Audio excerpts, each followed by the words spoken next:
श्री शिवाय दोस्तों, 15 अगस्त 2024 को पड़ रही है गुरुवार दोस्तों। यह जो गुरुवार दशमी है श्रावण महीने में पड़ने वाला सबसे बड़ा गुरुवार दशमी तिथि है, क्योंकि आषाढ़ महीने के बाद सावन का गुरुवार दशमी तिथि पड़ रही है, जिसका बहुत ही बड़ा और विशेष महत्व होता है। और ऐसा दिन पूरे साल में सिर्फ एक ही बार आता है। और दोस्तों, आप सभी लोग जानते हो कि गुरुवार का सबसे बड़ा अगर कोई उपाय है तो वह 7 गेहूं के दाने वाला उपाय है। तो दोस्तों, इस सावन के गुरुवार तिथि के दिन आप लोगों को इस 7 गेहूं के दाने वाला उपाय को जरूर करना है। बहुत सारे लोग होंगे जिन लोगों ने इस उपाय को ना किया हो, मतलब पूरा साल निकल गया, उन्होंने किसी भी दिन इस 7 गेहूं के दाने वाला उपाय को ना किया हो। पर दोस्तों, आपके पास एक आखिरी मौका बचा हुआ है जो कि अगस्त के दिन है, तो इस दिन आप लोगों को इस उपाय को जरूर कर लेना है। भले ही आपने पूरे साल भर इस उपाय को ना किया हो, अगर आपने इस श्रावण महीने के बुधवार नवमी तिथि के दिन अगर इस वाले उपाय को कर लिया, तो आपको इस उपाय को करने का वह फल मिलेगा जिसकी आपने कभी कल्पना भी नहीं करी होगी। इसीलिए आप लोग इस वाले उपाय को एक बार जरूर कर लेना, ताकि आप लोगों के हाथ से यह मौका ना जा सके और आपको इस उपाय को करने का फल मिल सके। दोस्तों, यह उपाय पंडित जी ने अपनी अभी ही शिव महापुराण की कथा में बताया है, जिस उपाय को आज हम आपको बहुत अच्छे से समझाने वाले हैं। इस वीडियो को देखने के बाद इस उपाय को समझने के लिए आपको कोई और वीडियो को देखने की जरूरत नहीं पड़ेगी। तो चलिए दोस्तों, उपाय को शुरू करते हैं। देखिए, यह इस श्रावण महीने के बुधवार नवमी तिथि के दिन यह इतना खास होता है, इतना महत्वपूर्ण होता है। देखा है, कभी कभी बड़े बड़े पूजा पाठ अनुष्ठान से जो मनोकामना नहीं होते, वह श्रावण महीने के दिन एक छोटे से उपाय करने से आपकी मनोकामना पूर्ण हो जाती है। और बहुत सारे लोगों ने इस उपाय को किया भी है और उनको इस उपाय को करने का फल भी जरूर मिला है। अगर आप लोग भी इस उपाय को करना चाहते हैं तो आप इस उपाय को पहले अच्छे से समझ लेना, सुन लेना, उसके बाद करना। आपको इस उपाय का फल जरूर मिलेगा।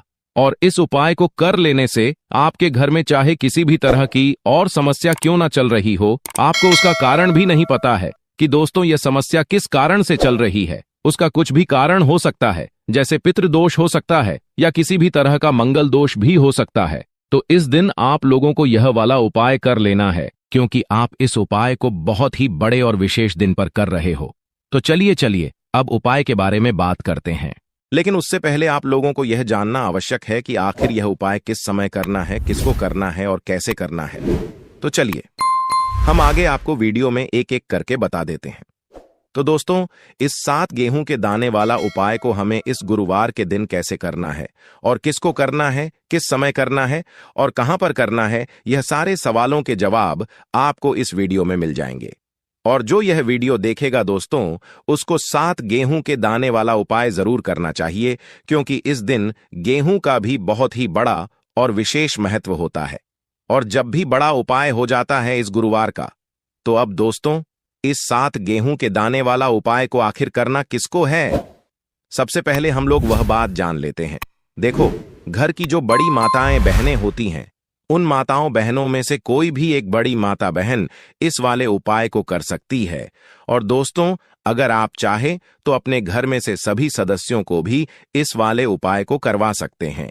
अगर किसी व्यक्ति की खुद की कोई मनोकामना है, खुद की कोई दुख और परेशानी है जो कि वह अपने लिए ही करना चाहता है इस वाले उपाय को, तो वह खुद अपने लिए भी कर सकता है।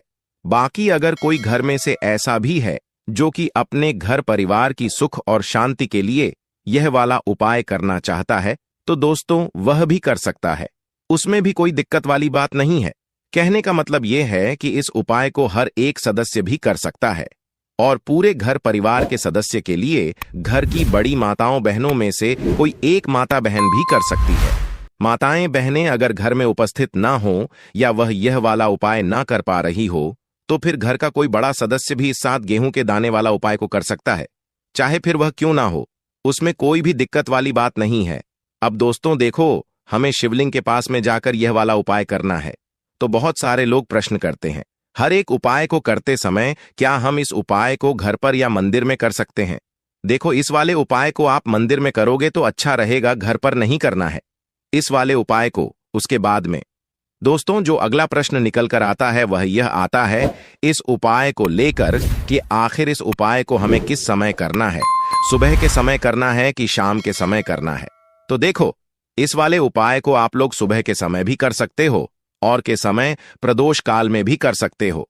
अब अगर आप पूछो कि दोस्तों सबसे उत्तम समय कौन सा रहेगा इस 7 गेहूं के दाने वाला उपाय को करने का, तो हम आपसे बस यही कहेंगे कि इस उपाय को आप शाम के समय करेंगे तो ज्यादा बेहतर होगा। बाकी अगर सुबह के समय भी करेंगे तो भी अच्छा होगा, उसमें कोई भी दिक्कत वाली बात नहीं है। तो अब दोस्तों, जो अगली सबसे बड़ी और महत्वपूर्ण बात आती है वह यह आती है कि सुबह अगर हम उपाय को करेंगे तो कितने बजे से लेकर कितने बजे तक के बीच में करना है, और शाम के समय प्रदोष काल में करेंगे तो हमें कितने बजे से लेकर कितने बजे के बीच में करना है। तो देखो, सुबह जितनी जल्दी हो सके आप उपाय को करने की कोशिश करना। बाकी अगर किसी कारणवश लेट भी हो जाओ, थोड़ी देर भी हो जाए, तो 10 या 11 बजे तक भी आप उपाय कर लेना, पर 12 बजे से ज्यादा देरी ना हो, इस बात का ध्यान रखना। उसके बाद में दोस्तों, अगर शाम के समय की बात करें, प्रदोष काल का जो समय होता है वह शाम के 6 बजे से शुरू हो जाता है। मतलब शाम के 6 बजे से लेकर 7 बजे के बीच का जो समय होता है यह समय प्रदोष काल का होता है। पर अभी जो मौसम चल रहा है, इस मौसम में जो शाम होती हैं वह बहुत देरी से होती है। तो आप इस उपाय को 7 या 8 बजे के बीच में भी कर सकते हो। मतलब शाम के 6 बजे से रात 8 बजे के बीच में आप कभी भी इस वाले उपाय को कर सकते हो, उसमें कोई भी दिक्कत वाली बात नहीं है। परंतु गुरुवार के दिन कोशिश करना कि समय के अंतर्गत ही उपाय को कर लो। किसी कारणवश ना कर पाओ तो थोड़ा देरी से भी कर सकते हो, आपको इस उपाय का फल जरूर मिलेगा। देखिए, इस वीडियो में जितने भी उपाय हम आपको बताएंगे सभी उपाय सरल है। देखो, गुरुजी ने कहा है कि गुरुवार के दिन आपको 7 गेहूं के दाने वाला उपाय तो जरूर ही करना चाहिए। वीडियो के अंतिम में आपको उपाय बताया है जो आपको करना है। देखो, आगे बढ़ने से पहले वीडियो को एक लाइक जरूर करें। देखो, सबसे पहला उपाय, यदि आपके जीवन में कर्जा बहुत अधिक है, आपके जीवन में संकट बहुत अधिक रहता है, आपके ऊपर बहुत अधिक विपदा आ रही है, बार बार आपको अपने व्यापार में और अपने धन में हानि देखने को मिल रही है, यानी कि आपको प्रत्येक कार्य में हानि हो रही है, तो आपको यह उपाय करना चाहिए। देखिए, इस उपाय के लिए आपको 7 गेहूं के दाने लेने हैं। उसके बाद में आपको जरूरत होगी चावल के दानों की। कितने? 7 चावल के दाने। गेहूं के 7 दाने और चावल के 7 दाने कहोगे भैया, गेहूं हमें नहीं मिलती है इस टाइम पर, अभी गेहूं की कटाई खत्म हुई है, इसलिए आपको किसी भी किराना स्टोर पर 7 गेहूं के दाने मिल जाएंगे, जाके ले लेना। 7 गेहूं 7 चावल के दाने लेंगे। साथ ही साथ आपको इस तरीके से एक तांबे का लोटा लेना है ना, उस तांबे के लोटे में आपको जल भरना। जल आपका खुद के घर का होना चाहिए। जाएंगे महादेव के शिवलिंग के पास में।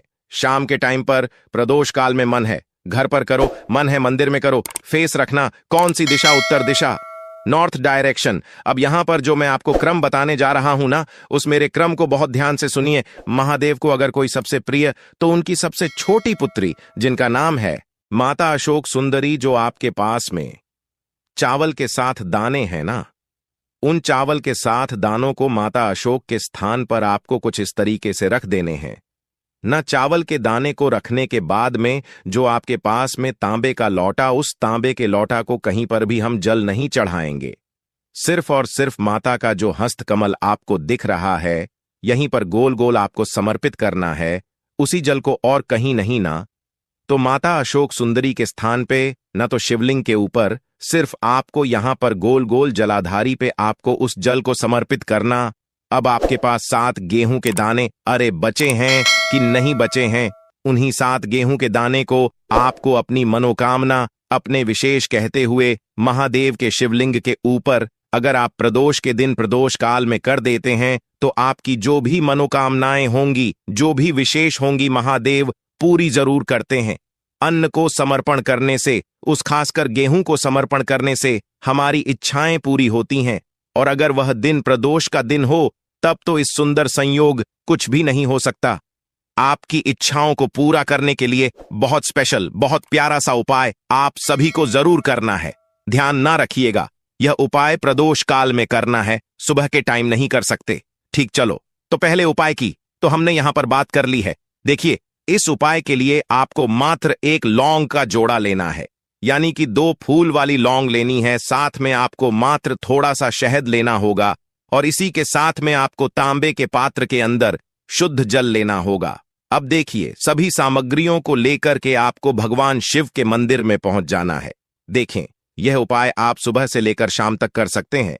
तो सबसे पहले आपके पास जो 2 फूल वाली लौंग हैं, उन्हें आपको शहद के अंदर अच्छे से डुबो देनी है, यानी कि दोनों लौंग पर आपको अच्छे से शहद का लेपन कर देना है। अब जो आपके पास एक लोटा जल है, तो सबसे पहले तो उसे शिवलिंग पर धीरे धीरे समर्पित करना है और श्री शिवाय नमस्तुभयम करते हुए समर्पित कर देना है। अब आपके पास जो 2 फूल वाली लौंग है, शहद से मिली हुई, उसे आपको शिवलिंग पर अर्पित करना है और आपको प्रार्थना करनी है कि जीवन में जो रोग की स्थिति है वह समाप्त हो, जीवन के जो संकट और समस्याएं हैं वह सभी समाप्त हो, जीवन से जो कर्ज की समस्या है वह समाप्त हो। इस तरह से प्रार्थना करते हुए यह जो 2 फूल वाली लौंग शहद संयुक्त, इसे आपको शिवलिंग पर चढ़ा देनी है। आपकी जो भी समस्या होगी इस गुरुवार के दिन जरूर ही समाप्त हो जाएगी। तो इस तरह से आपको पहला उपाय करना